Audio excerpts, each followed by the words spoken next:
What's going on, everybody? LK here. So today I wanted to talk about how do you look at a fighting game. So I recently dropped a tier list where for a bunch of characters I talked about phases of the game. Sometimes I talk about like different phases in a round or something like that. One that is really important in Guilty Gear Strive, and honestly for most fighting games that I've played at least, are looking at the early, middle, and end of the round, which I was calling early, mid, and late game. So when you're starting a fighting game, you can just kind of focus on the basics, you know what I mean? You're learning things about your character, maybe you're learning things about other characters, learning some basic combos and some basic strategies.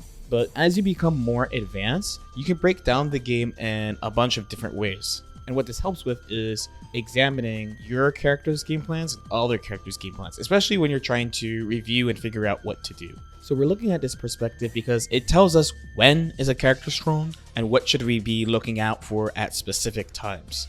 So I actually made another video about how to look at a fighting game match, but that perspective was more like, oh, this is how neutral works and where you are, and this is, oh, you're blocking offense, this is you're blocking defense, this is your knockdown, so the opponent or you have a really big advantage state. But here again, we're going to be talking about early, mid, and late game. So early game, what is that? So it's this. So the start of the round, the early neutral game, these are really important parts of the early game. So rounds start in games where especially you can't move around. So there are games like Melty Blood or like Under Night where you can kind of move before the round starts, where in basically every Arctis game that I've played, you can't move before the start of the round. So this is like a static situation that could be practiced. There are interactions that could happen. And if we're talking about Strive specifically, there are some characters that can break the wall from this position, which is an amazing advantage to have in the game because positive bonus is very, very strong. You get passive meter, you do more damage, you take less damage.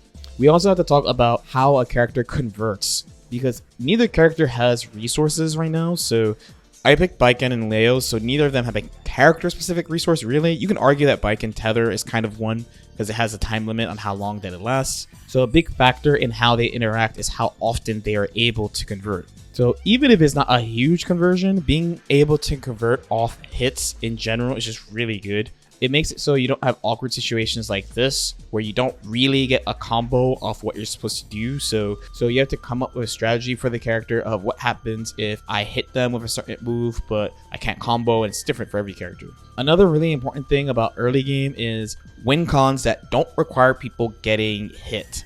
So for example, on Leo, if he throws you, he is in a really advantageous situation. So I don't equate throwing to hitting people. You do have to like get over to them to throw them. However, throw opens up strike throw situations, so I value having a good throw a lot in Guilty Gear Strive. One thing that becomes pretty rough about dealing with throws like these is that if for some reason you don't have burst, like let's say it's like round 2 or something and you burst it at the end of the previous round, you could just lose the whole round off this, and we've seen this happen quite a bit in the game actually. But this wouldn't just be throws, but it would also include characters that either could do a lot of chip damage to you really fast, like Jacko, or do a lot of guard crush strings, like Gold Lewis. They do have to get over to you, but they get really good advantage states from like making you block the middle of the game. So this is like around 50% health. The main thing about this is the race to 50 meters. So meter in any fighting game is important, and characters usually have either stronger tools like some type of EX move or something, or a really strong super or a really strong cancel option once they get 50 meter. For example, Leo already has a really good neutral game, but he gets access to way more stuff in neutral when he has 50 meter. So for example, he gets PRC or RC to lunge in. It's basically instant. His dash, sweep, RC becomes way stronger as well as a traveling low that's very fast. It's from really far, just like that.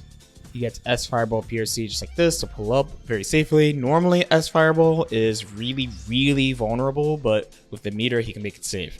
If we're talking about the Baiken side, her mix-up gets out of control. As we know, we have things like Yozansen RC, her BRC mix-up that comes from close slash drift forward. So having meter is game defining in Guilty Gear Strive because it makes your character like a super character, pretty much. We also include characters that have to hit you to get their win condition. So I usually talk about Milia for this because I think her strongest mix-up situation that guarantees a lot of damage is 2K2D, but I always talk about Milia, so let's use another character instead. So let's use Tessin.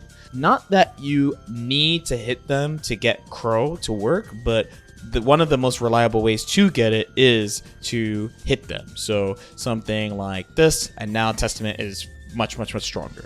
The thing is, in the middle of the game, either this would have already happened or Testament has a resource to make it easier to access, and by now it should have come up at least 1 or 2 times. So I usually think of things like this to be in this area of the game. All right, so last we have late game. So as a side note, there are some games where like the middle of the game and the late part of the game are kind of close to each other, and there are other games where I think it's more defined. Right, so for Strive, I think this is kind of close because you can lose in the mid phase of the game because one character has 50 meter already, which means win con is coming for somebody, right? Where late game is usually something like this, where either one person has a big lead and the other person is like, you know, 1 hit away from dying, 15%, 20% life. A big part about late game, something that can happen, is you beat up a character, you beat up, like, let's say Nago, right, the whole time, and now he got 50 meter from you beating him up. So this happens against a couple of characters. Mei is another character where this happens a lot. So at this point, we're in the middle of the game, probably one character, but not both, got 50 meter. In late game, both characters should have had at least one chance to use meter on something. You usually want to plan around this for just the characters that have high guts. If a character survives to this point, then they will have meter to fight back. Where again, in mid game, they might not have the chance. So characters like Zato or Bridget, characters who have like either low life, low guts, Faust is another one, you might be able to kill them before they have the chance to make a comeback, especially if they don't have like burst or anything like that. In late game, some of these like Nago, Leo, Mei types, they will survive and they'll have a chance to flip it around. But like I said, in Strive, it's not like that big of a deal. So the main game to me that I played personally, and in the comments too, if you have any examples of a game that has stuff like this, would be Persona 4 Arena. I think Street Fighter 4 is another one, but I didn't play Street Fighter 4 competitively. Street Fighter 4 has the Ultra system, so it's you hit your opponent, they get Ultra Meter. The Ultra Meter is totally independent of the Super Meter that you use to build EX. Guilty Gear doesn't really have anything like that. And Persona is very clearly split into early, mid, and late, because in the early game, you have the round start, just like Guilty Gear. Then you have the fight for the first hit, because whoever gets the first hit gets a meter bonus, which is a pretty big deal in a game, especially in the current version of the game with shadows and how they can cash out their shadow burst whenever they want in this version compared to the previous version. Mid game, it's usually people not dealing a lot of damage, kind of swinging at each other, you know, trying to set up their standard offense. But then late game is really defined by either a character uses Shadow Frenzy if they're a Shadow character, or goes into Awakening if they're a normal character. So another way you can look at it is that in a late game, you have to worry about whatever major comeback factor is in the game. In Strive, it's pretty subtle because of how the damage is. If you're talking about Exerd, I think it's also still pretty subtle in Exerd. The main thing you have to worry about is this thing called Hellfire, but it's not as like on the nose as Awakening or like Ultras in Street Fighter 4 or anything like that. So then finally, we can start looking at characters and see how well characters do in each of these parts of the round. So for example, you know, we're on Baiken. I don't think she's like a quick start. The main thing that she has that's really good for early round is if she throws you fast, because she can win off a throw.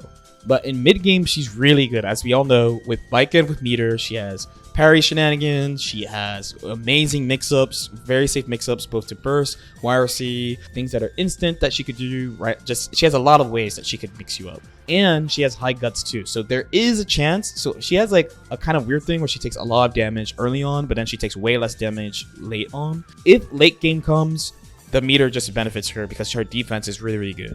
When we talk about Nago, especially previous Nago, Nago can win the round from round start because he can break the wall from round start consistently. So that's one really scary thing you have to worry about. He has Bite, which is scary at all times. And previous Nago, this version of Nago, not so much because of the nerf to his health.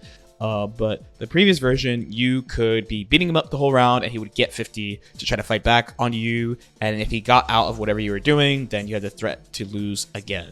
Mei was one I was talking about where she doesn't like win off grabbing you and stuff. Like she doesn't win fast, but she has a really good mid-late game. She's super scary with 50 meter, and she's gonna get it either in the middle of the game or at the end of the game if you spent the whole round beating her up. And S Dolphin RC becomes really scary. She gets command grab, PRC to protect herself and things like that, and she gets combos off her command grab as well, so that's all really scary. If you lose to her early from getting hit by stuff in neutral or getting counterpoked by her, she can win that way too, but that's not something she's doing to you directly, you know, that comes from neutral. Someone who's a really good quick starter in the game, I think, is characters like Zato, Ino, or HC. So these three characters, even Bridget we can put in here. So these three characters are good at round start, can enforce themselves well in neutral, can mix you up from neutral, and then from there go into their superior win cons.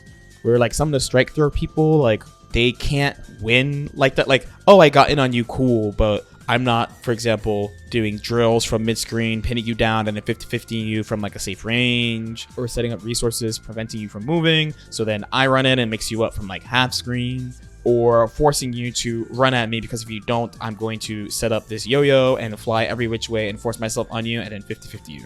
So let me know what you guys think. As usual, if you guys have any questions or comments, definitely feel free to leave them in the comment section below.